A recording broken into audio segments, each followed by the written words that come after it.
This is the PSP Go, and in this video, I'm gonna go over the top 5 reasons why I believe every gamer should buy one in 2025.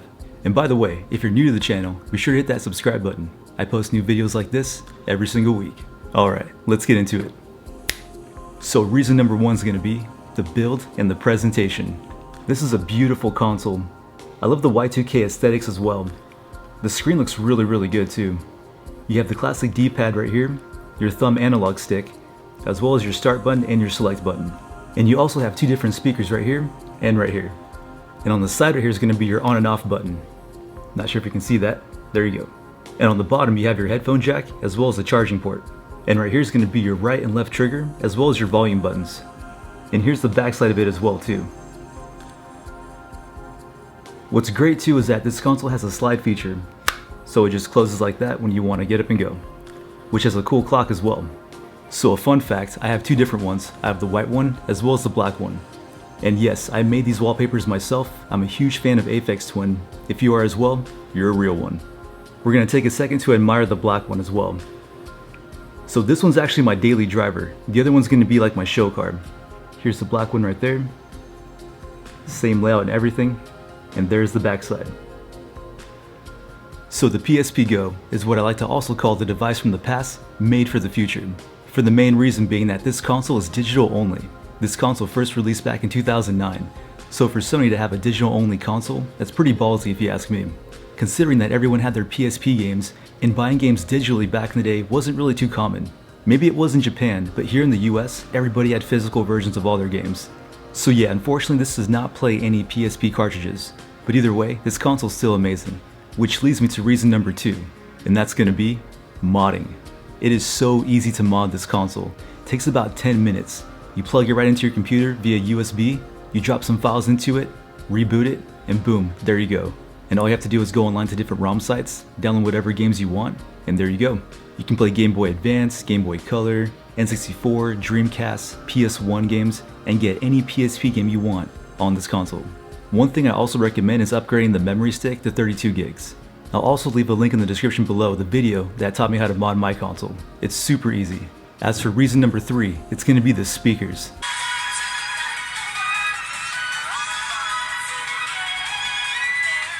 So I'm not sure if you can tell how good it is going from these speakers to my microphone to your speakers, but in person it sounds pretty good. But me personally, I like using headphones. And it has a headphone jack like I showed you guys earlier as well too. You can get some cheap $20 Skull Candy headphones, they work perfectly. And the speakers on the actual console itself do get pretty loud as well. So if you're just chilling at home and want to hang out on the couch or whatever, this is perfect. And yes, this console can connect to a PS3, which is pretty cool. Reason number 4 is going to be the comfortability. This console is so nice and lightweight and easy to hold. It's perfect for pick up and play as well too. And like I was showing you guys earlier, the slide feature is great. You can just close it, throw it on your bed or couch, and there you go.